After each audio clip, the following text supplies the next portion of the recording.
अभय sir, अभय educational classes में हिंदी विषय के साथ आप सभी का स्वागत करता हूं। जैसे कि हम लोग पिछली कक्षाओं में वर्णमाला के ऊपर चर्चा कर रहे थे, तो वर्णमाला में हमने जो टॉपिक पढ़ लिया है थोड़ा सा एक बार रिमाइंड करवा दे रहे हैं आप सभी को। इससे वर्णमाला में हम लोग क्या पढ़े थे?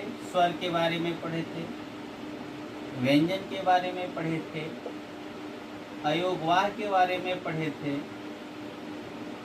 ये हमारी कुछ शब्दावलियाँ थी जिस पे हम लोग चर्चा कर चुके हैं। अब देखिए वर्णमाला में हमारे जो है वर्णमाला की प्रमुख शब्दावलियाँ, ये हमारी हेडिंग होगी आज की। इस पे हम लोग चर्चा करेंगे और पूरा डीपली चर्चा करेंगे। देखिए कौन कौन सी शब्दावलियाँ होती हैं, इस पर आइए चर्चा करते हैं। तो सबसे पहला देखिए हमारा पहला जो हेडिंग होगा वो क्या होगा? अल्प प्राण होगा। अल्प प्राण, ठीक है। ये वर्णमाला की प्रमुख शब्दावलियों में से हैं। जैसे अल्प प्राण पे चर्चा करेंगे, महाप्राण पे चर्चा करेंगे, सघोष पे चर्चा करेंगे, अघोष पे चर्चा करेंगे, आदि चीज़ों पे हम लोग चर्चा करेंगे। क्लियर? तो सबसे पहले जो हमारी बात होगी वो किस पे होगी? अल्प प्राण पे, ठीक है। चलिए अल्प प्राण देखिए, अल्प का अर्थ क्या होता है? सबसे इसका मतलब क्या होता है? छोटा। क्या होता है? छोटा, या कह सकते हैं कम। अल्प का मतलब क्या होता है? छोटा या बहुत कम, ठीक है। और प्राण का मतलब यहाँ प्राण से नहीं, प्राण का मतलब यहाँ वायु से है। क्या? वायु, यानी हवा से है, ठीक है। यानी कम हवा कह सकते हैं, यानी कम वायु या कम हवा, ठीक है। कम मात्रा में, छोटी मात्रा में हवा, ठीक है। तो अल्प का मतलब आप समझ गए हैं कि क्या होता है? छोटा या कम होता है। और प्राण का मतलब यहाँ क्या है? वायु या हवा है। क्लियर? तो देखिए हम किन वर्णों को अल्प प्राण कहेंगे ये हम इसमें जानेंगे। क्लियर? तो थोड़ा सा इसमें से लिख लेते हैं। क्या लिखेंगे आप लोग?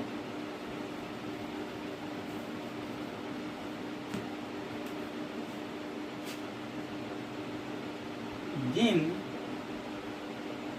वर्णों के उच्चारण में, जिन वर्णों के उच्चारण में हवा की मात्रा कम उत्पन्न होती है उसे क्या कहेंगे? अल्प प्राण कहते हैं। अल्प प्राण कहते हैं। देखिएगा, यानी जिन वर्णों के उच्चारण में हवा की मात्रा क्या हो? कम हो, ठीक है। और जब भी हम कोई वर्ण उच्चरित करते हैं उसमें हवा का मात्रा यदि बहुत कम होता है तो ऐसे वर्णों को हम क्या कहेंगे? अल्प प्राण कहेंगे, ठीक है। अब देखिएगा अल्प प्राण ध्वनियों में जो वर्ण आएंगे वो कौन कौन से आएंगे, तो मैं आपको समझाने की कोशिश करता हूँ। वो जैसे कौन कौन से हैं, देखिए इसमें वर्गीय व्यंजन का पहला वर्ग, ठीक है। वर्गीय व्यंजन का हर पंक्ति का पहला अक्षर, ठीक है। उसके बाद तीसरा अक्षर, उसके बाद पांचवा अक्षर। समझिएगा, जैसे वर्गीय व्यंजन में हमने क्या बताया था कि 5 वर्ग हैं। कितने वर्ग हैं? 5 वर्ग हैं। एक तो क वर्ग था। क वर्ग में कौन से थे? क, ख, ग, घ और न। ये देखिए, ये पहला अक्षर हो गया, दूसरा हो गया, तीसरा हो गया और ये चौथा हो गया और ये पांचवा। उसके बाद कौन सा वर्ग था? च, छ, ज, झ और य। उसके बाद क्या था? ट, ठ, ड, ढ और ण। उसके बाद क्या था? त, थ, द, ध और न। उसके बाद क्या था? प, फ, ब, भ और म। ये आपका देखिए यानी 5 वर्ग थे। कितने वर्ग थे? 5 वर्ग। ये यानी कौन सा वर्ग था? क वर्ग था, ये च वर्ग था और ये ट वर्ग था और ये त वर्ग था और ये प वर्ग था। देखिएगा, अब इसमें सबसे पहले ये जानने की कोशिश करते हैं कि जो अल्प प्राण ध्वनियाँ हैं इन वर्गीय व्यंजनों में कौन है। तो देखिए वर्गीय व्यंजनों का प्रत्येक पहला, तीसरा और पांचवा, यानी पहला, तीसरा और पांचवा। क्लियर? यानी आप इसको 135 कह सकते हैं। कितना? 135, 135। यानी पहला, देखिए वर्गीय व्यंजन का पहला वर्ग का पहली पंक्ति यानी क, च, ट, त और प, यानी पहले में देखिए कि नीचे जितने सारे हैं वो सब आएंगे। यानी पहले में कौन आएगा? क, च, ट, त और प आएगा। उसके बाद कौन सा दूसरा नहीं होगा अल्प प्राण में? तीसरा होगा। तीसरे मतलब लाइन के नीचे जितने वर्ण आएंगे यानी ग, ज, ड, द और ब आएगा। उसके बाद कौन सा है? पांचवा, यानी हर वर्ग का पांचवा अक्षर। ठीक है, यानी पांचवा कौन? ये न है, न, ये, अड़, न, म। ठीक है, आप मेरे ख्याल से समझ गए होंगे कि अल्प प्राण ध्वनियों में जो है कौन कौन से 135, यानी हर वर्ग का, यानी वर्गीय व्यंजन का हर वर्ग का पहला, तीसरा और पंचमा अक्षर जो होता है वो क्या कहलाता है? अल्प प्राण होता है। ठीक है, अल्प प्राण होता है। इसके अलावा देखिए, इसके अलावा वर्णमाला में होता है 135 और प्लस क्या, जो अंतस्थ व्यंजन थे। कौन थे? अंतस्थ। ठीक है, अंतस्थ व्यंजन यानी ये कौन थे? य था, र था, ल था और व था। क्लियर? य, र, ल और व, ये चार अक्षर यानी अंतस्थ। यानी अगर जो इनकी बात करें, इनकी संख्या कितनी हो गई? यानी हर वर्ग का 5-5 अक्षर यानी 5 × 3 यानी कितना हो जाएगा? 15 और प्लस ये कितने हैं? 4 हैं। कितने हैं? 4 हैं। क्लियर? और उसके बाद सभी जो स्वर होते हैं, देखिए 135 प्लस अंतस्थ प्लस ये सॉरी अंतस्थ में ये प्लस सभी स्वर, सभी स्वर भी क्या होंगे? अल्प प्राण होंगे। क्लियर? यानी अल्प प्राण ध्वनियां कौन कौन से होंगे? यानी हर वर्गीय व्यंजन का पहला, तीसरा, पांचवा अक्षर, उसके बाद अंतस्थ व्यंजन जो है यानी य, र, ल, व, उसके बाद सभी स्वर, यानी जो जितने सारे स्वर हैं यानी 11 स्वर हैं, ये 11 यानी प्लस 11 आप करेंगे यानी 15 + 4 + 11 इक्वल टू कितना? 15 × 4 = 19, 21, 30, यानी कुल जो अल्प प्राणों की संख्या होगी वो कितनी होगी? यानी 30 वर्ण होंगे। क्लियर? इतनी बात समझ गए आप लोग अल्प प्राण किसे कहते हैं? आप लोगों को फिर से एक बार हम इसको समझा देते हैं, इसको मिटा करके। हर वर्ग का यानी वर्गीय व्यंजनों का मैंने कल पढ़ाया भी था, यानी हर वर्ग का पहला, तीसरा और पांचवा अक्षर प्लस कौन से? अंतस्थ व्यंजन, प्लस अंतस्थ व्यंजन। अंतस्थ व्यंजन कौन? वो 4 होते हैं, य, र, ल, व होते हैं, और प्लस क्या? सभी स्वर। यहाँ पर देखिए, यानी सभी स्वर, यानी अ से लेकर के औ तक। ठीक है, यानी सभी स्वर, यानी ये 15 अक्षर ये होंगे और ये 4 हो गए और ये प्लस 11 होंगे, यानी टोटल कुल कितने वर्ण होंगे? 30 वर्ण होंगे। इन्हीं को क्या कहते हैं? अल्प प्राण ध्वनियां कहते हैं। क्लियर? इतनी बात समझ में आ गई होगी मेरे ख्याल से। इसका स्क्रीनशॉट लेना चाहते तो आप लोग ले सकते हैं। देखिए याद करने का ट्रिक क्या है, समझिएगा इसको। अ से अल्प प्राण होता है तो अ देखिए वर्णमाला का पहला ही अक्षर है। क्या है? पहला ही अक्षर है, तो नंबरिंग में भी पहला आएगा। और नंबरिंग में पहला मतलब पहला, उसके बाद एक छोड़ना है आपको, फिर तीसरा, फिर एक छोड़ना है, पांचवा। क्लियर? यानी अ से पहला अल्प प्राण में देखिएगा, अल्प प्राण में कौन सी ध्वनियां यानी वर्गीय व्यंजन याद करना होगा तो अ से यानी पहला वर्ण है तो पहला नंबर भी होगा। क्लियर?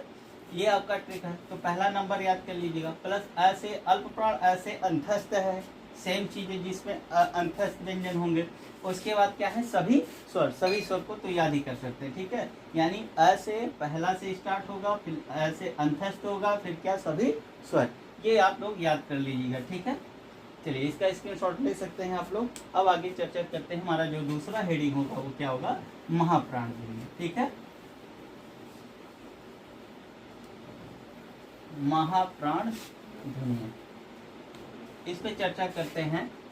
नंबर दूसरा जो है वो क्या है? महाप्राण। ठीक है, अब मेरे ख्याल से देखिएगा, महा का मतलब यानी बड़ा यहाँ पर। ठीक है, ज्यादा, महा का मतलब। ठीक है, और प्राण मतलब वायु। सिंपल सी बात है, उसी का अपोजिट होगा कि जिन वर्णों के उच्चारण में लिख सकते हैं आप, जिन वर्णों के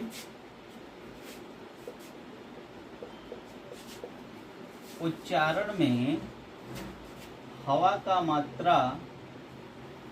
की मात्रा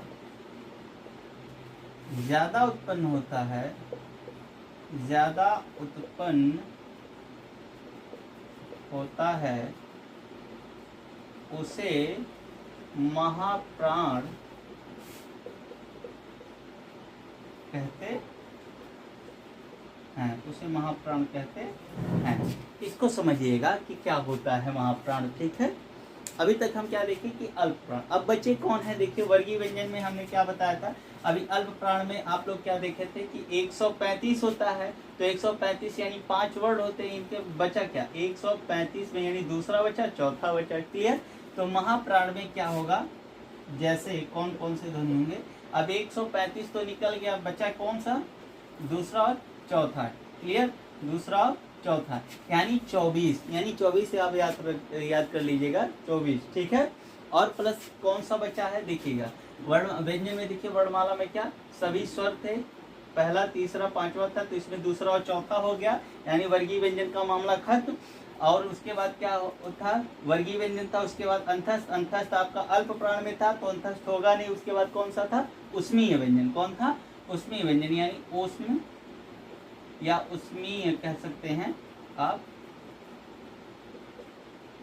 उष्मीय व्यंजन। और उष्मीय व्यंजन की संख्या कितनी होती है, 4 होती है। कौन कौन से, तीनों स होते हैं, और प्लस क्या होता है होता है। क्लियर, क्या होता है होता है। ये आपके कौन से हो जाएंगे, उष्मीय व्यंजन, यानी ये कौन से आपके ध्वनि महाप्राण ध्वनि कहलाएंगे। क्लियर, इतनी बात आप लोग समझ गए होंगे, बस इसमें इतना ही है। ठीक है, उसमें यानी 24 यानी 24 हर वर्गीय व्यंजन का दूसरा और चौथा अक्षर, और प्लस उष्मीय व्यंजन यानी ये स और है। क्लियर, इतनी बात समझ में, ये होते हैं महाप्राण ध्वनि। क्लियर, चलिए अब अगली बात पे चर्चा करते हैं,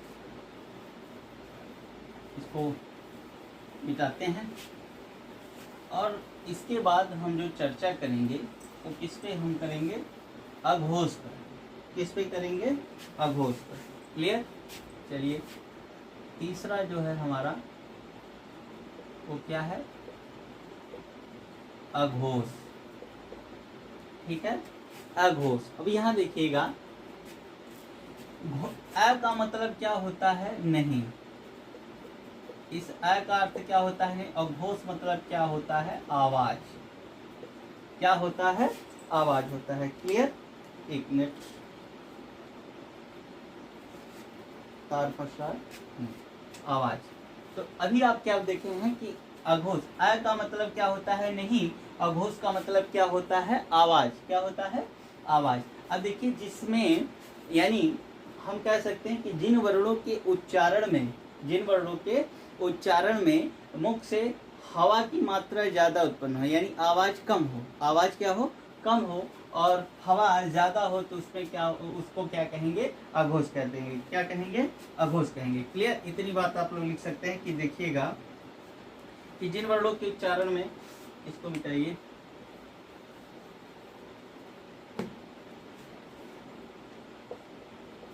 जिन वर्णों के उच्चारण में, जिन वर्णों के उच्चारण में केवल सांस का उपयोग होता है। किसका उपयोग होता है, केवल सांस का उपयोग होता है, केवल सांस का उपयोग होता है, उसे अघोष कहते हैं। यहाँ देखिएगा, उसे क्या कहते हैं, अघोष कहते हैं। क्लियर, इतनी बात समझ गए होंगे आप मेरी। जैसे अब देखिए, अघोष वर्णों में कौन कौन से वर्ण आएंगे, अघोष वर्णों में कौन कौन से वर्ण आएंगे। तो देखिए, हमने कहा था अ से अल्प प्राण था, तो अल्प प्राण में पहला नंबरिंग था। अब देखिएगा, इसमें अघोष में भी वर्गीय व्यंजन का पहला और दूसरा, यानी 12 इसको याद करेंगे, पहला और दूसरा। क्लियर, प्लस इसमें जो ऊष्म व्यंजन तीनों 4 होते हैं, लेकिन उसमें से केवल यानी तीनों स होंगे, स और स। यहाँ देखिए, क्लियर, ये केवल क्या होंगे, अघोष होंगे, बस इतने ही होंगे अघोष। ठीक है। इसमें देखिए उस व्यंजन इसलिए नहीं लिखे हैं, उस व्यंजनों की संख्या 4 होती है जिसमें है भी होता है, लेकिन यहाँ पर अघोष में है नहीं होता है, वो क्या होता है अभी आगे आपको बताएंगे। क्लियर। यानी वर्गीय व्यंजन का पहला वर्ण और दूसरा, ठीक है, पहला वर्ण और दूसरा, प्रत्येक वर्ग का पहला और दूसरा वर्ण क्या कहलाएगा, अघोष कहलाएगा, और प्लस तीनों स, ये कौन से अक्षर कहलाएंगे, अघोष कहलाएंगे। क्लियर। इतनी बात समझ गए हैं आप लोग। अब इसका स्क्रीनशॉट ले सकते हैं। अगला जो हमारा हेडिंग होगा वो क्या होगा, आइए देखते हैं। नंबर 4 की बात करें तो वो क्या होगा, सघोष। सघोष या इसी को घोष भी कहते हैं। क्लियर। ये आपका सघोष या घोष हो गया। क्लियर। अब देखिए उसी का अपोजिट, यानी जिन वर्णों के उच्चारण में जो है क्या होता है, सांस की मात्रा कम उत्पन्न होती है, यानी सांस की मतलब देखिए केवल सांस उसमें मतलब लग रहा था केवल सांस से हवा निकल रही थी, और इसमें क्या होगा उसका जस्ट अपोजिट होगा। क्या होगा तो आप लिख सकते हैं, देखिएगा लिखिएगा कि सघोष के एक तरह हम कह सकते हैं कि मतलब घोष मतलब होता है आवाज, या देखिएगा नाद भी होता है, नाद का मतलब भी क्या होता है, आवाज।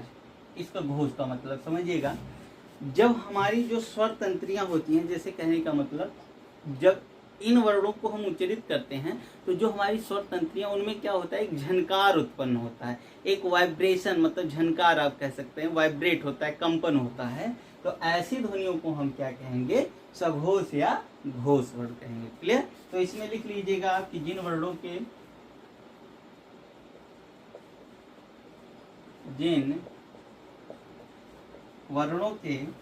उच्चारण में, जिन वर्णों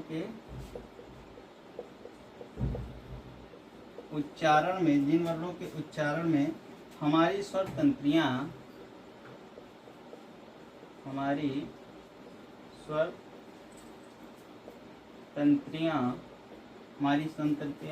झनकृत क्या हो जाती हैं, झनकृत हो जाती हैं, उसे क्या कहते हैं हम, सघोष। उसे क्या कहते हैं, सघोष या घोष कहते हैं, सघोष या घोष कहते हैं। क्लियर। ये बात आप देख लीजिएगा, सघोष या घोष कहते हैं।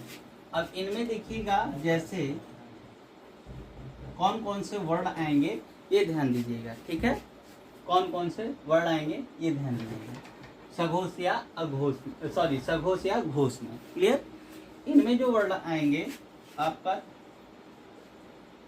345, क्योंकि अघोष में कौन सा 12 आया था, यानी पहला और दूसरा आया था वर्गीय व्यंजनों का, अब कौन सा आएगा, तीसरा, चौथा, पांचवा, यानी 345, और प्लस उसमें व्यंजन का एक अक्षर क्या बचा था, है, क्या बचा था, है, और प्लस क्या बचा था, अंतस्थ, और प्लस सभी स्वर, यहाँ पे किसमें आएंगे, यानी सघोष या घोष में आएंगे। ठीक है। इनके उच्चारण में क्या होता है, ये झनकृत उत्पन्न होता है। क्लियर। अब यहाँ पर देखिएगा 345 मतलब वर्गीय व्यंजनों का तीसरा, चौथा और पांचवा अक्षर, और है प्लस अंतस्थ यानी य, र, ल, व की बात, और प्लस सभी स्वर, ये कौन से वर्ण कहलाएंगे, सघोष या घोष कहलाएंगे। मेरे ख्याल से आप समझ गए होंगे। चलिए आगे चर्चा करते हैं।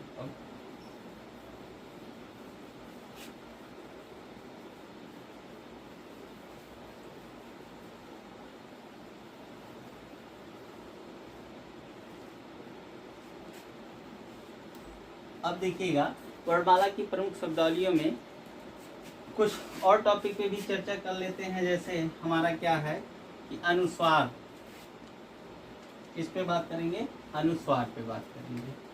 अनुस्वार के बारे में लिख लीजिएगा जरा।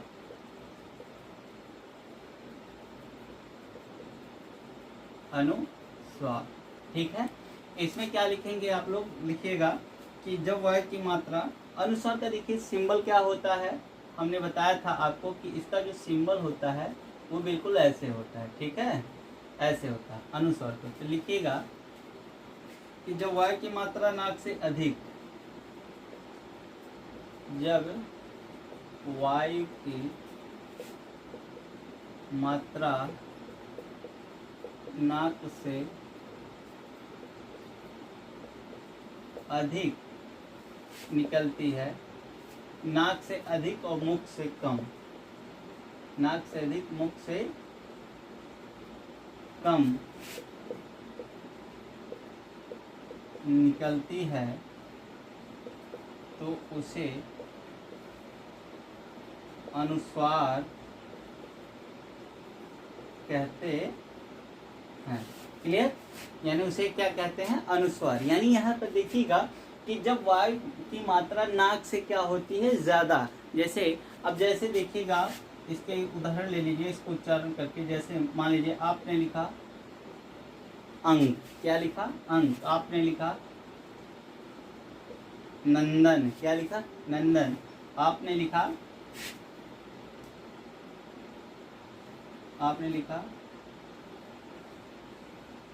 डंग। अब यहाँ देखिएगा, आप जैसे अंक ये नाक से जो अंग की आवाज, यानी नाक से हवा की मात्रा क्या ज्यादा और मुख से क्या हो रही है? कम निकल रही है, तो वहां पर कौन सी ध्वनि होगी? अनुस्वार होगी। क्लियर? इतनी बात समझ गए होंगे मेरे ख्याल से। अगला चलिए टॉपिक चर्चा करते हैं, इसको मिटाते हैं।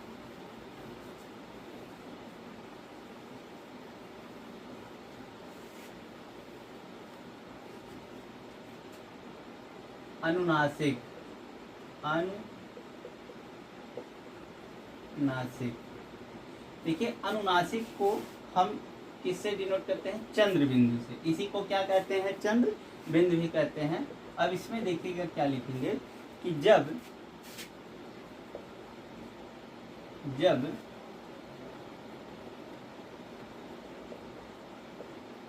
नाक से हवा कम तथा मुख से ज्यादा उत्पन्न हो उसे अनुनासिक ध्वनि कहेंगे। अनुनासिक ध्वनि कहते हैं, उसे अनुनासिक ध्वनि कहते हैं। ठीक है? अब जैसे मान लीजिएगा, जैसे में आप लिखेंगे क्या, कौन कौन से होते हैं? जैसे है चांद, क्या है? चांद है। ठीक है? उसके बाद क्या है? आंख है, क्या है? आंख है। उसके बाद क्या है? आंचल है, क्या है? आंचल है। आज इस प्रकार से आप देख पा रहे हैं कि अनुनासिक और अनुनासिक और क्या है? अनुस्वार की बात हम लोग किए हैं। क्लियर? और अनुनासिक ध्वनि क्या है? जस्ट उसका, यानी मुख से जब ज्यादा हवा निकले नाक से कम, तो वहां पर अनुनासिक यानी चंद्र बिंदु का प्रयोग होता है। और जब नाक से ज्यादा हवा निकले और मुख से कम निकले, तो वहां पर अनुस्वार का प्रयोग होता है। क्लियर? इतनी बात समझ में आ गई होगी। तो वर्णमाला की प्रमुख शब्दावलियों में आज के लिए बस इतना ही। इसके आगे हम लोग कल चर्चा करेंगे कि जैसे उच्चारण स्थान के बारे में चर्चा करेंगे कि कौन सा वर्ड किस जगह से उच्चरित होता है, आदि चीज़ों पर हम लोग चर्चा करेंगे। ये कल के टॉपिक में कर लेंगे। तो आज के लिए बस इतना ही। बहुत बहुत धन्यवाद। वीडियो को लाइक और शेयर जरूर करिए और हमारे चैनल को सब्सक्राइब जरूर करिए। बेल आइकन को भी जरूर प्रेस करिए। धन्यवाद।